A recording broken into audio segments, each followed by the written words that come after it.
Yo creo que cada pintor pinta en relación con lo que le rodea, y a mí lo que me ha rodeado siempre es la historia del arte, las obras de arte. Sería absurdo que yo pretendiera hacer una especie de realismo cuando soy un señor que está en casa, o en los museos, o entre libros. Ese es mi mundo.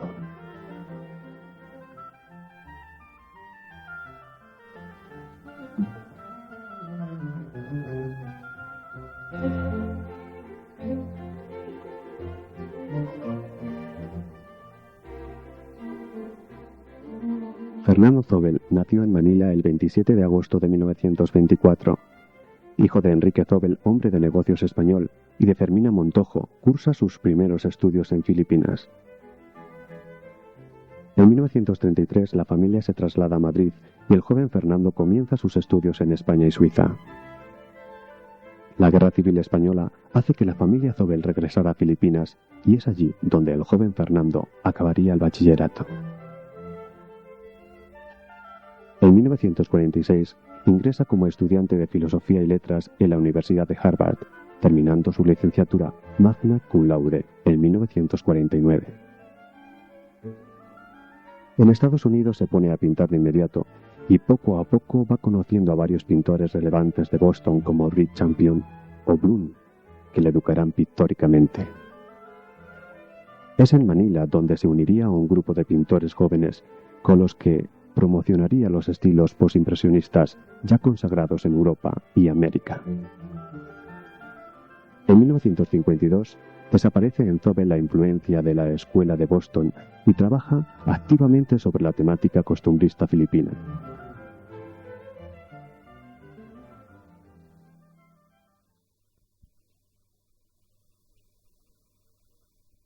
De estilo, yo diría que seguían un poco la escuela romántica y expresionista, la escuela de Boston, que es verdaderamente donde aprendí a pintar. Y como me encontré en Filipinas, me pareció que el asunto que más pegaba, vamos, el que más me interesaba de momento, siempre me ha interesado bastante la observación de lo que me rodea. Me puse a observar unas Filipinas que se había observado poco. La gente, el aspecto de la gente, en fin, todo ese tipo de cosa del que quizás pueda servir de ejemplo algún dibujo de un cuadernito que se publicó en los años 50 recogiendo dibujos de esa época. O sea, una cosa totalmente figurativa.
Empecé a hacer unos dibujos porque yo creo que mi problema es que, claro, Rothko empleaba grandes masas de color y yo esencialmente era dibujante.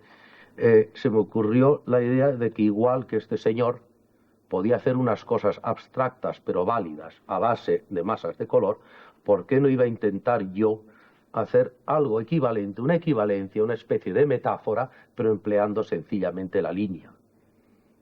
Claro que hay otros y muy importantes ejemplos de esto, pero para mí fue un descubrimiento, el ponerme a hacer líneas puramente abstractas. Y de ahí surgió una larguísima serie, casi de 200 cuadros, que les puse el nombre de saetas.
Creo que haya tenido una influencia tan directa como cree la gente, aparte de cierto inmenso respeto que siento por el blanco y el negro. O sea, las tremendas posibilidades colorísticas, por llamarlo algo, que hay en ese espacio que hay entre el negro más negro y el blanco más blanco.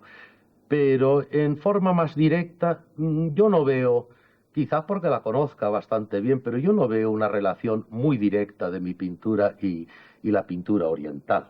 Bueno, pues creo que van por lados distintos. Yo veo mi pintura más bien como francamente occidental. Opté, pues, cortar por lo sano, sencillamente prescindir del color. Y me pasé 4 años pintando en negro sobre fondos blancos, y al final de esos 4 años la cosa fue evolucionando, se fueron introduciendo toda una serie de barridos, de grises más o menos modulados, y al final de esa serie sale un cuadro bastante conocido que está en el Museo de Cuenca, que se llama nada menos que El Ornitóptero, donde me di cuenta que, aunque estaba pintando en blanco y negro, estaba pintando con color, yo diría color con C mayúscula, y no colorines. O sea, para mí el colorín es un color que da lo mismo que sea uno o que otro, es un valor puramente decorativo.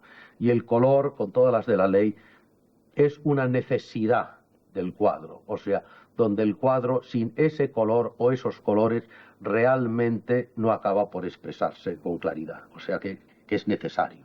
Eso para mí es la función del color en la pintura, ser necesario o no emplearlo.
Va a ser en 1954 y durante un largo viaje por los Estados Unidos, donde el artista se replantearía definitivamente su lenguaje pictórico.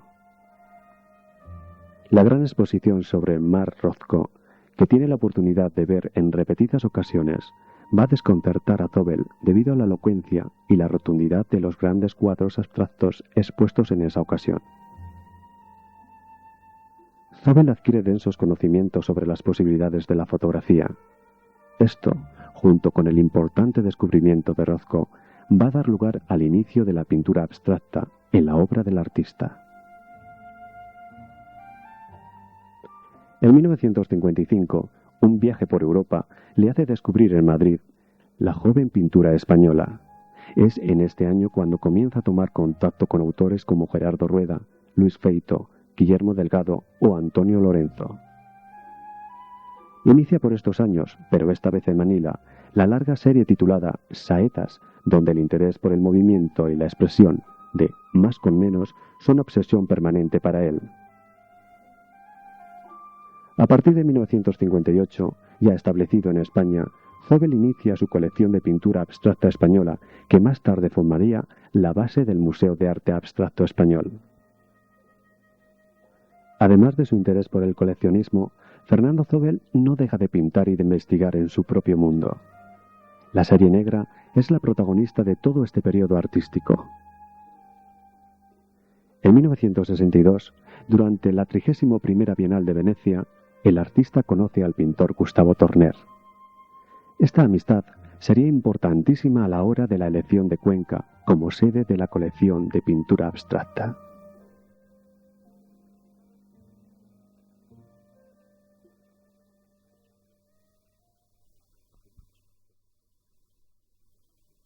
La colección se hizo como se hace en tantas colecciones que tienen los pintores.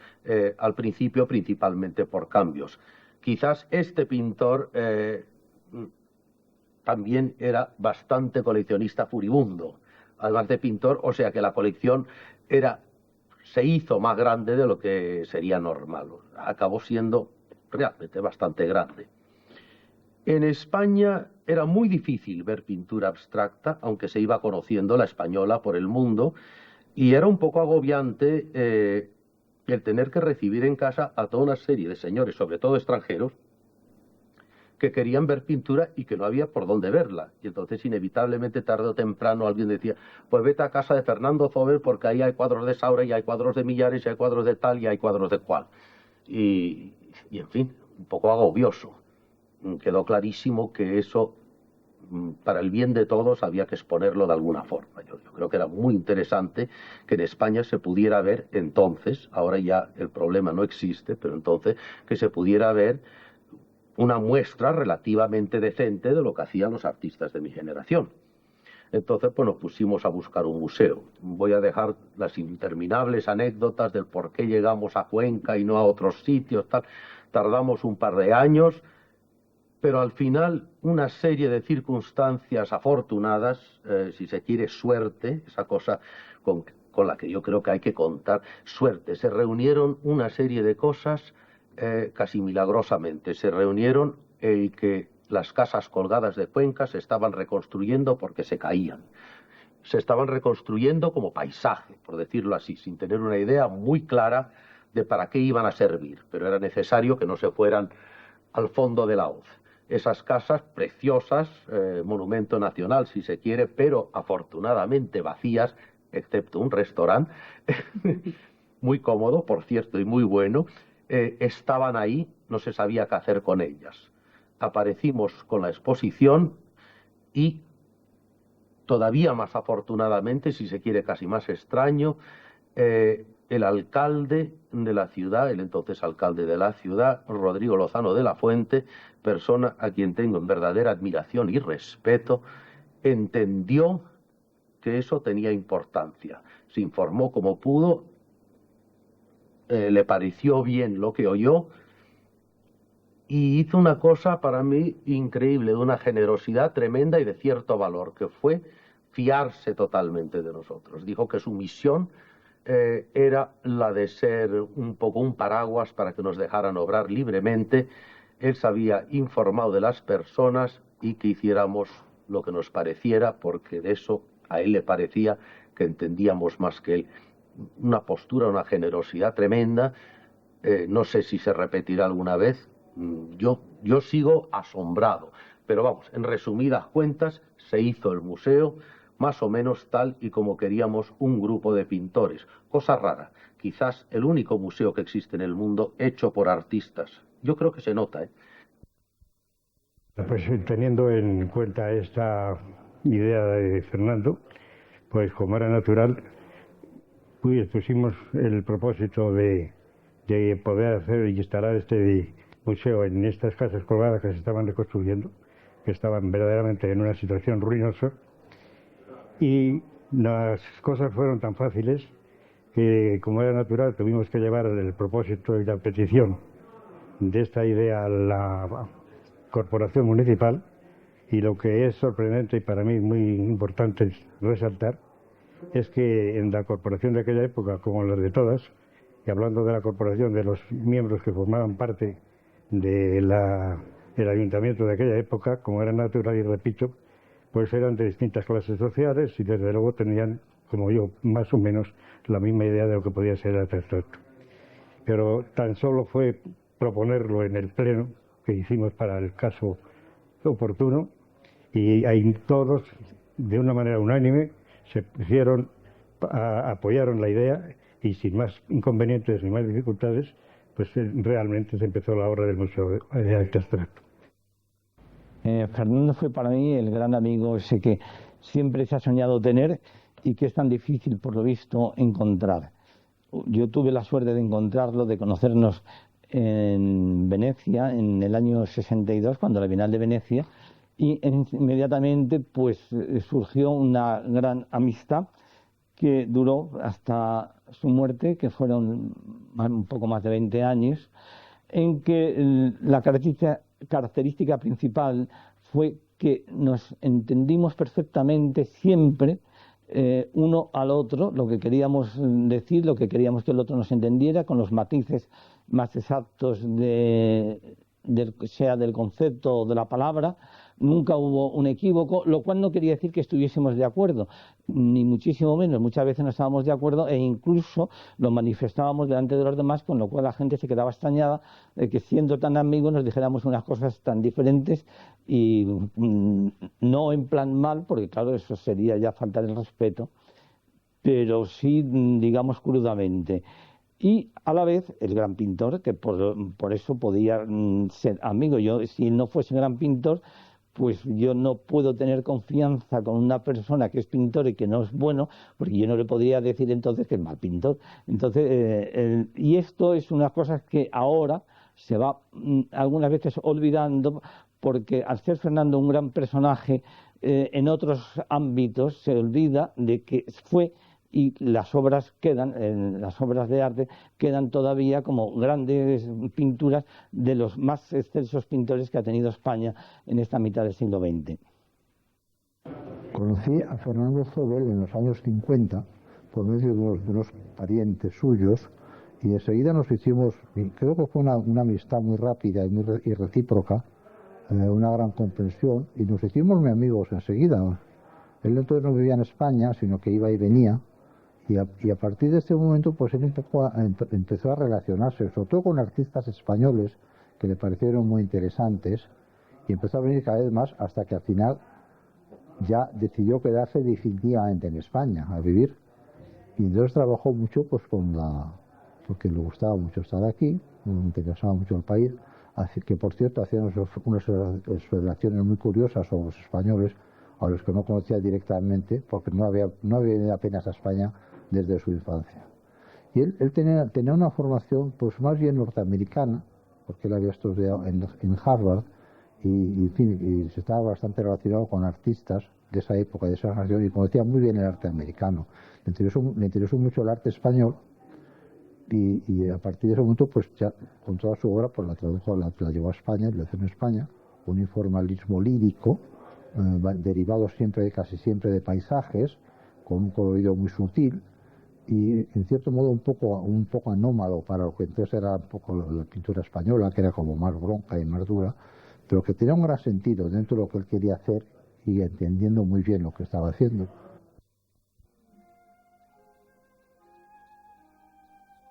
Visitantes del mundo entero y personalidades con relevancia internacional sobresaliente se acercaron a Cuenca para ratificar la calidad de lo realizado. Entregado por completo a la pintura, Fernando Zóbel continuó trabajando sin descanso. Esta pintura va perdiendo progresivamente el romanticismo para pasar a una complicación estructural y compositiva. De este periodo son los llamados cuadros culturalistas, como los pertenecientes a la serie Diálogos.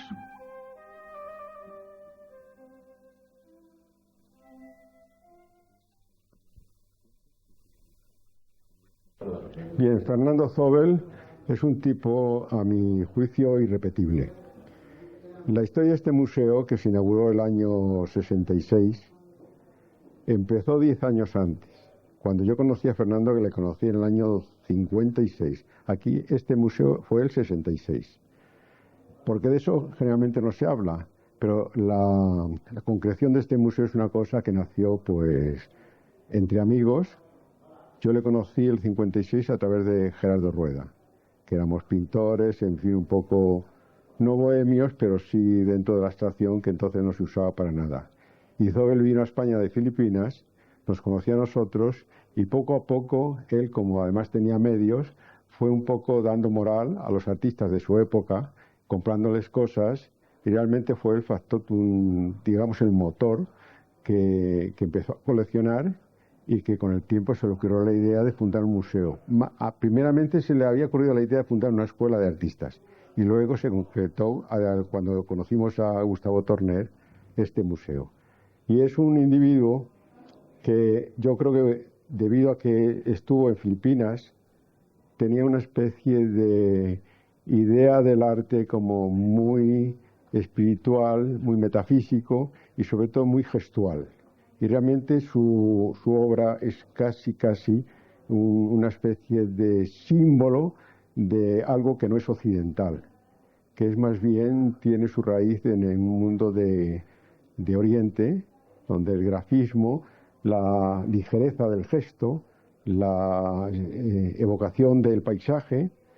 Por eso esta exposición que hay ahora de él, que es sobre el Júcar, es una exposición que realmente se basa en unas formas abstractas y que son casi símbolos de una visión muy particular de ver el paisaje que él tenía y que realmente era casi orientalista, porque él conocía mucho la cultura oriental, la cultura china, la cultura japonesa, y claro, realmente tenía una llave de penetración aquí en Occidente que no teníamos ninguno de nosotros.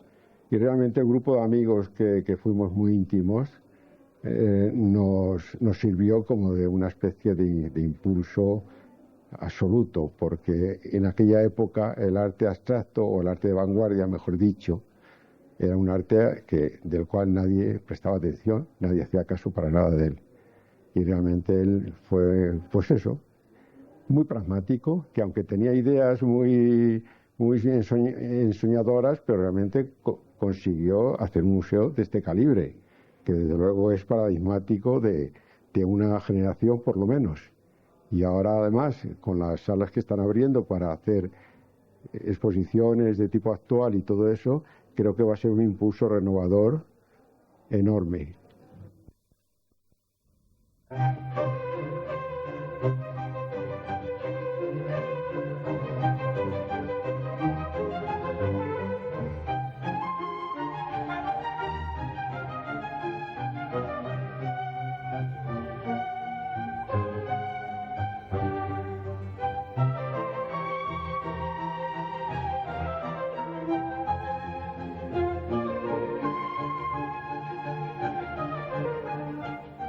Es sobradamente conocido el proceso seguido por Zóbel para la realización de una obra. Apunte, dibujo, boceto, cuadro. Por lo general, al estudiar la obra de Zóbel, se aborda el cuadro, la consecución de una idea, de un gesto, de un movimiento. Nadie sabe lo mucho que este gran pintor trabajaba todo aquello que quedaba atrapado en su retina. Miles de dibujos, de apuntes, de acuarelas, libros de viajes, anotaciones, cuadernos de dibujo. Todo un mundo profundo, personalísimo, y de una importancia capital para penetrar en los secretos del artista.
Te puedo hablar de la personalidad de Fernando Zobel bajo varios aspectos, pero principalmente para mí la personalidad de Fernando Zobel estaba configurada por dos rasgos fundamentales.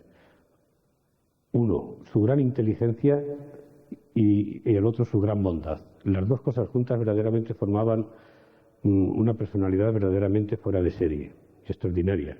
Luego, aparte de eso, era un hombre que a la hora de trabajar, tanto en su pintura como en sus proyectos, como en la realización del Museo de Arte Abstracto de Cuenca, en cualquiera de los trabajos que emprendía, se exigía y tenía un rigor completamente fuera de lo normal.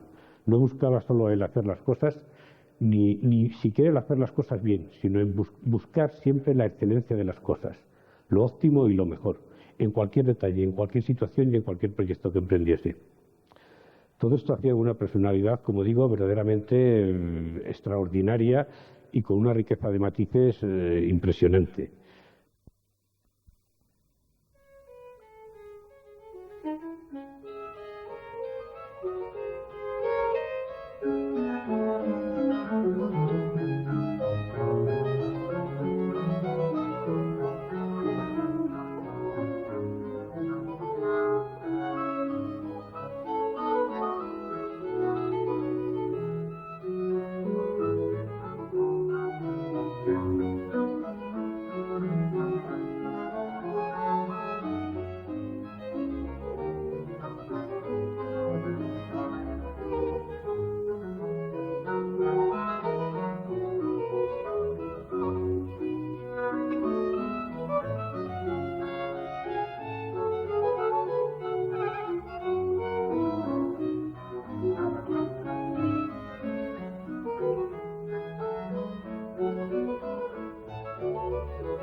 La llegada a Cuenca de Fernando Zóbel supuso para esta pequeña ciudad una auténtica revolución difícilmente repetible. Una población castigada y sumida en el más profundo de los olvidos, que se vio sorprendida por la personalidad y la sabiduría de un hombre que confió plenamente en ella. En Cuenca residía permanentemente el artista Gustavo Torner y periódicamente el pintor Antonio Saura. El hecho de que Fernando Zóbel se vinculara con Cuenca hizo que otros artistas adquiriesen viviendas en la parte antigua de la ciudad para pasar largas temporadas trabajando dentro de ese embrujado laberinto de casas, calles y tejados imposibles.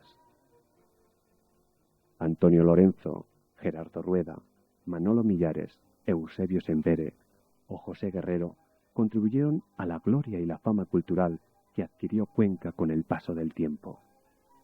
La ciudad, de un largo sueño, despertó para alcanzar el cielo. La mejor cultura del mundo pasó por Cuenca desde ese momento, admirando el impresionante legado dejado por Fernando Zóbel, el Museo de Arte Abstracto Español.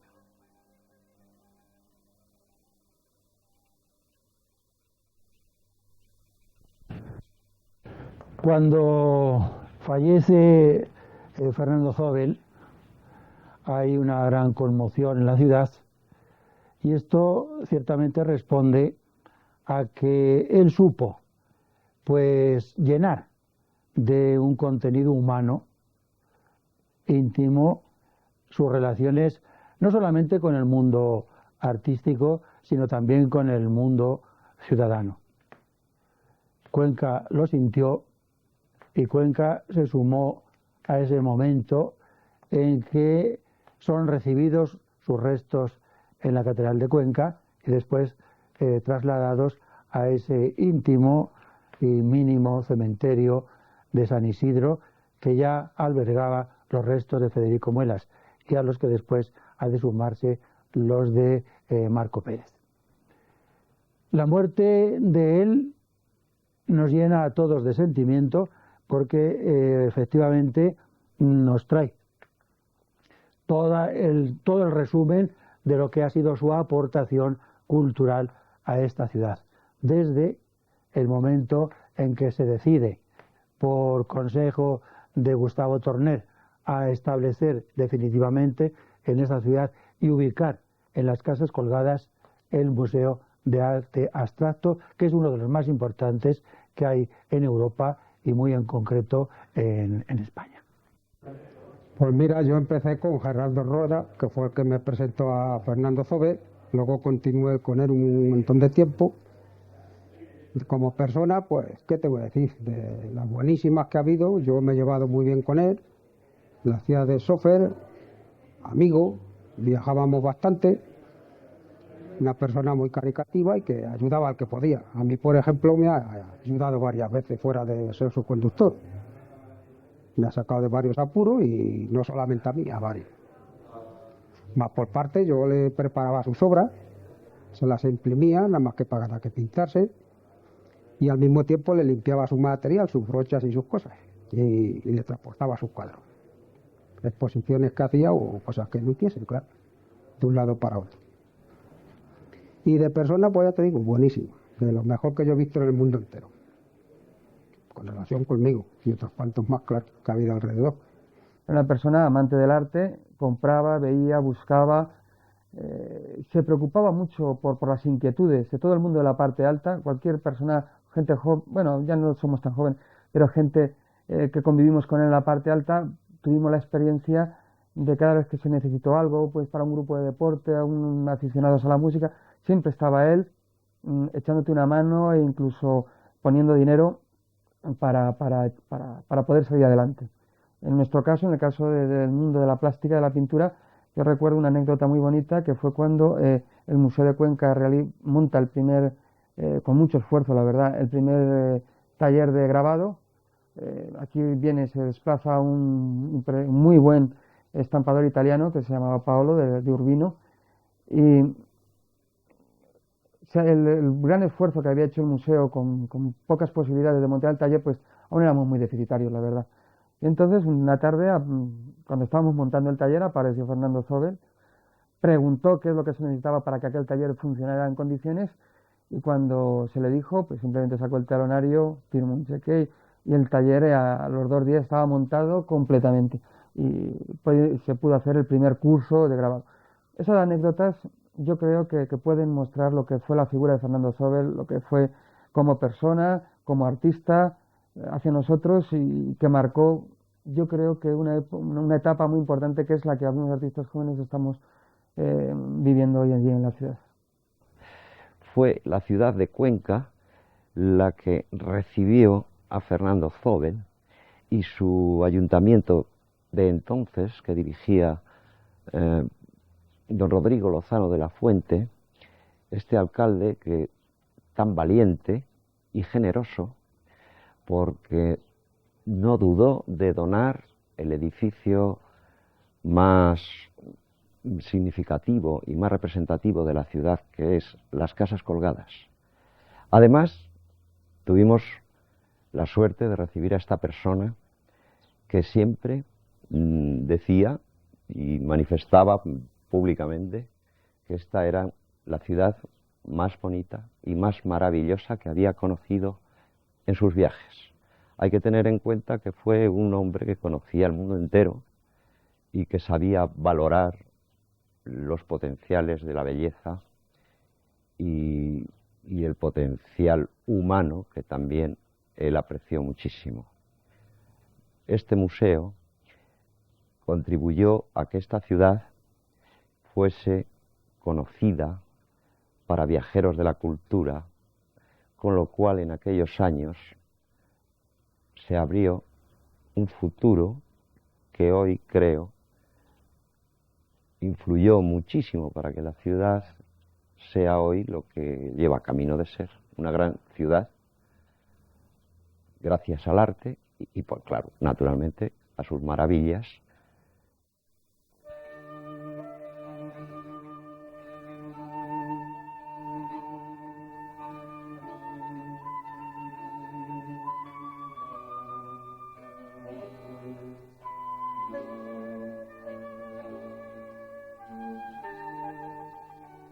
A finales de la década de los 60, Zobel comienza a trabajar en temas abstractos con referencias a Cuenca y Sevilla. Estos estudios minuciosos del paisaje que le rodean van a dar lugar a una serie iniciada en 1971 con el nombre de El Júcar. El río Júcar, que acaricia a la vieja ciudad conquense y que Zobel tenía tan cerca, fue protagonista de una de las series más interesantes desarrolladas por el artista.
soy pintor porque me gusta la pintura, cosa que ya dijo Malraux, que hay muy pocos pintores que se hacen pintores porque se paran asombrados delante de un paisaje, se hacen pintores porque les ha asombrado un cuadro. Y dicen, hombre, yo podía hacer algo así, o podía intentar, o podía hacerlo pero distinto, o lo haría de otra forma. Casi todos los pintores que conozco son pintores porque les gusta la pintura. Por tanto, influencias, un señor que además es bastante rata de museos y de bibliotecas, innumerables, unos más que otros. Toda la pintura barroca, yo diría que me interesa enormemente, la europea, especialmente, pues qué sé yo, el mismo Barocci, que suena barroco, aunque es un poco anterior, Rembrandt me interesa enormemente, toda una serie de impresionistas, la pareja Manet-Monet, que siempre parece que van emparejados, Cézanne enormemente, de Monet el color, un ídolo particular que tengo, Degas, pero hay tantos, Turner, por supuesto, cuánta gente me ha dicho que mis cuadros le recuerdan a cuadros de Turner. Yo iría más lejos, es que hay toda una larga serie de cuadros que he hecho y que sigo haciendo, que se llaman diálogos, que es sencillamente mi reacción como pintor ante una pintura. Jamás, vamos, lo que nunca se me ha ocurrido es copiar un cuadro, entre otras cosas porque es otra actividad y se puede uno distraer de lo esencial. Lo que sí me interesa es hablar con los cuadros, o sea, yo en el museo, cuando me dejan, no en todos los museos te dejan, me gusta mirar con el cuaderno de apuntes, cuadernos de estos en la mano, y realmente mirar con el lápiz, con la pluma en la mano, y decir, esto me interesa, ¿qué hubiera pasado si hubiera hecho esto otro? ¿Queda mejor, queda peor? ¿Estamos hablando de época o estamos hablando de pintura? Problema muy interesante. En fin, que me gusta mirar cuadros, me gusta hablar con ellos y me gusta pintar cuadros. Es un asunto como cualquier otro. No veo por qué a un señor que toda la vida le ha interesado la pintura le va a interesar menos como tema un cuadro que un paisaje. Yo estoy mucho más ante cuadros que ante paisaje, las cosas como son. Yo normalmente trabajo, vamos a decir, como en serie, por series. O sea que cojo una idea, o se me aparece una idea, porque las ideas casi se aparecen, y voy probando encontrar la forma más directa, más sencilla de transmitir esta idea inicial, con el lenguaje de la pintura, al espectador. Pero claro, vamos a decir, si yo me pongo delante una vista que me gusta, normalmente lo que me gusta de la vista no es la anécdota, no son las casitas y los árboles y los pájaros. Hay otra cosa, que puede ser un efecto de luz, que puede ser un ritmo, que puede ser algo que me ha hecho exclamar delante de esa vista con admiración. Entonces lo que voy haciendo es todo un largo proceso de fotos, de dibujos, de bocetos, de estudios al óleo, donde progresivamente voy eliminando lo que no me interesa, lo que creo que puede estorbar incluso, hasta llegar a un punto donde creo, ya está, eso que me hizo exclamar al principio, aquí está más o menos claramente expresado, teniendo en cuenta incluso que el espectador a lo mejor ni se da cuenta de que está mirando una vista. Lo único que pretendo es que reaccione el espectador como reaccioné yo cuando me entraron las primeras ganas de pintar ese cuadro.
Verdaderamente era un hombre que se sentía conquense, disfrutaba en Cuenca, tenía sus mejores amigos en Cuenca, él lo decía y lo proclamaba. Hasta el punto de contar, a veces nos gastaba bromas a los conquenses diciéndonos que nosotros al fin y al cabo éramos conquenses porque habíamos nacido en Cuenca, pero él era conquense por elección, había elegido ser conquense y se sentía tan conquense o más que nosotros, por eso mismo. Pues que íbamos a comer y que pedía un plato de jamón y que le gustaba tanto el jamón que se lo comía él solo y cosas de ese tipo, que bebía litros de Coca-Cola, que era un hombre que tenía una especie de no adaptación a las costumbres normales nuestras. No sabía nunca si una propina era corta o era larga y tenía que preguntar. Andaba por la vida un poco de un modo sin un sentido, como un sabio distraído, sin un contacto con la realidad de todos los días. Se ve que ese cambio de cultural, porque él se educó en América, luego vino aquí a España. Y claro, la España de aquella época era una España de, pues que decirte, casi de alpargata, un poquito más, ya se había abandonado la alpargata, pero estaba la suela rota, ¿no? Y claro, él venía de un mundo como mucho más civilizado, y yo creo que él no encajó nunca con nuestra realidad en ese sentido. Fernando era una parte muy importante de nuestra vida. Él siempre quería pintar desde el principio y al principio pues la familia no lo tomó muy bien porque querían que trabajara en la empresa familiar. Sin embargo, él desde el primer momento tenía muy claro que esa era su vocación y dijo que quería pintar por encima de todo. Yo lo que destacaría sobre todo de Fernando era su sentido del humor, su bondad, que tenía muchísima bondad con todo el mundo, eso lo puede decir todo el mundo que le conocía, a todo el mundo le hacía favores, intentaba siempre ayudar a todo el mundo. Y sobre todo el sentido de la amistad que tenía, que para él los amigos era lo más importante. Él, si un amigo le pedía un favor, desde luego hacía todo lo posible por ayudarle en cualquier momento. Para mí es muy difícil hablar de Fernando porque le veíamos tanto y le queríamos tanto que resumirlo todo en tan poco tiempo es muy difícil. Conservamos sus diarios, que es una manera muy interesante de ver cómo veía la vida, cómo describía de bien las cosas. Era un hombre polifacético, yo diría una especie de hombre del Renacimiento, que aparte de su gran cultura, la verdad es que tenía mucha facilidad para todo y sobre todo tenía interés por todo y curiosidad por todo. Pero desde luego lo que yo más destacaría sobre él era que él siempre decía, yo creo que yo he nacido para poner parches, porque si no lo hago yo, ¿quién lo va a hacer? Siempre que le pedían algo, pues él desde luego lo hacía.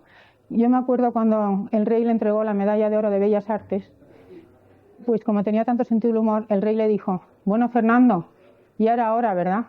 Y él contestó, desde luego, señor. Y se quedó encantado.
La Plaza Mayor era el centro de reunión.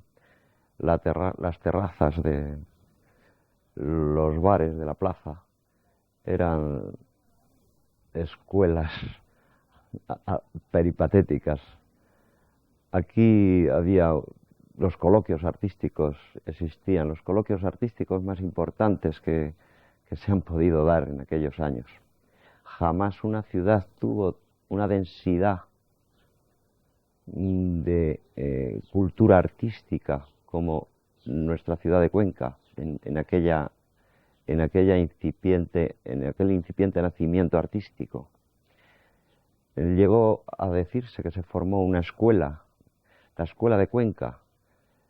No es que se haya hecho un estilo común, es mucho más interesante. Es un nivel estético de categoría verdadera la que ha hecho que esta ciudad sea conocida artísticamente.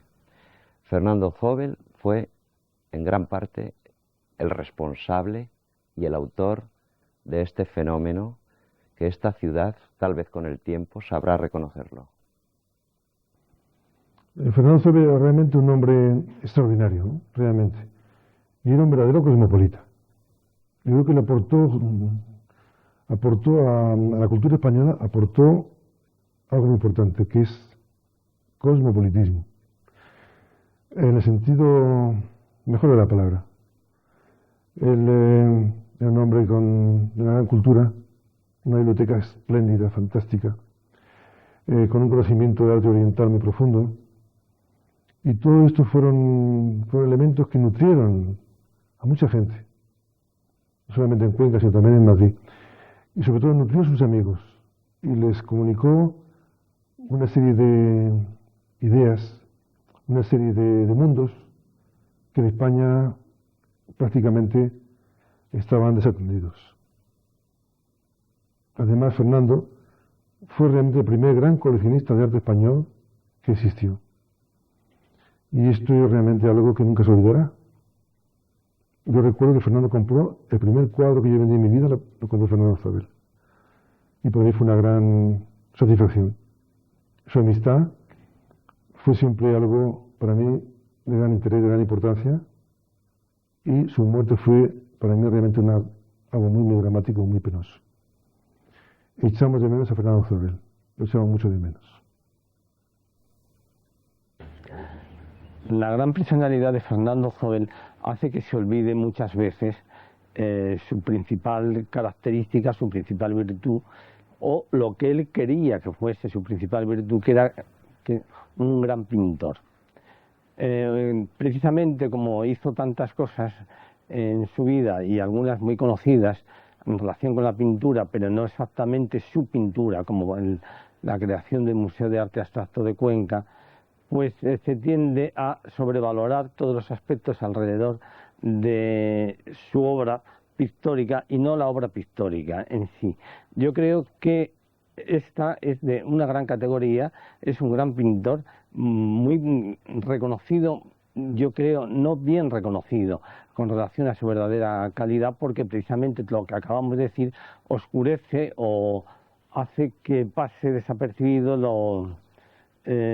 sus búsquedas y sus resultados con relación al verdadero preocupación suya, que era ser un gran pintor. Últimamente, al final de su vida, estaba ya en un plan, como un amigo muy conocido también de él, dijo que estaba pintando a tumba abierta. Quiere decir, con una total libertad y un gran conocimiento de todo lo que era el problema de la pintura actual en relación con la pintura de tiempos pasados, que siempre fue una de sus preocupaciones.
Normalmente la pintura que se hace sin mentalizar resulta terriblemente confusa. O sea, a mí me hace el efecto que en la pintura pasa un poco lo de la música, que me gusta la pintura ensayada, precisamente porque me gusta ese aspecto improvisado y fresco que pueden tener ciertos cuadros cuando están logrados. Ahora, eso sí, a mí me parece, vamos, mi observación es que casi siempre que se ve un cuadro con cierto aspecto de improvisación y frescura, siempre está muy ensayado.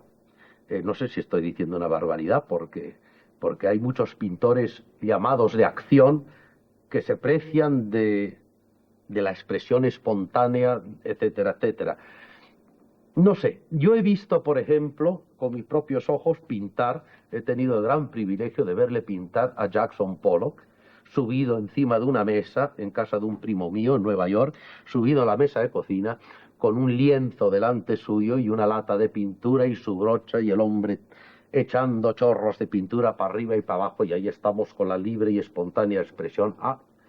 Ahí estaba el Pollock chorreando su pintura hasta que de repente un chorreón no le gustó y enrolló el cuadro y volvió a empezar. Y para mí me ha aclarado muchas cosas eso. Hasta cierto punto sí que había una espontaneidad, pero el Pollock también tenía una idea metidita en su cabeza del aspecto general que a él le interesaba que tuviera ese cuadro. Y esa especie de potajón de pintura que le salió cuando lo que él quería eran unas rayas finas entrecruzándose, eso no le servía de nada. Era mucho más fácil volver a empezar y volver a improvisar. Una cosa es el aspecto fresco e improvisado de un cuadro, y otra cosa es la auténtica improvisación, que sinceramente casi siempre es bastante aburrida. Vamos, existe, ¿eh? Mis cuadros son bastante flacos, por llamarlos. Suelen tener mucho espacio, algún objeto que fija la atención, o sea, como un punto de partida, y que también da cierta dimensión a lo demás que pueda ocurrir. Y lo demás que puede ocurrir casi siempre son formas relativamente blandas, vaporosas, si se quiere, una especie de nubarrones, que para que no se queden en puro merengue suelen estar contrastadas por algún detalle, alguna línea, algún canto duro, que también sirve para darle proporción y tamaño. Pero claro, estas descripciones son terribles, ¿eh? Yo creo que es más interesante mirar un cuadro. Estoy bastante fascinado por el mundo que me rodea y la pintura que hago, o sea que no sé si eso es un estado de espíritu, pero lo que sí compruebo es que cada día me fascina más la pintura, me interesa más. Qué gusto, ¿no? ¿Quién viviera 1000 años?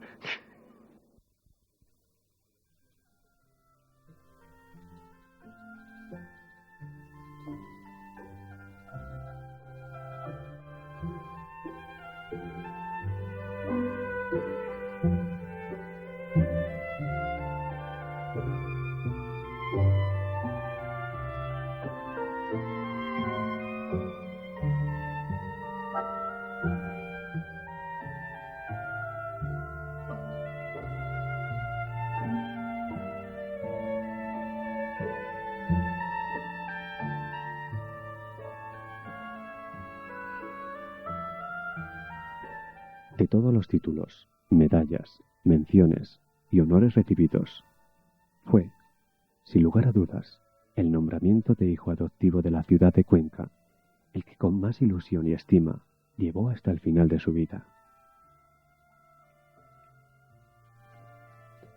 Fernando Zobel moría el 2 de junio de 1984 en Roma, lejos de aquella ciudad española que cautivó sus sentidos. Dando cumplimiento a la voluntad del genial pintor, fue enterrado en el cementerio de San Isidro de la capital conquense, muy cerca de su casa, de sus amigos y de la ciudad que con tanta pasión amó.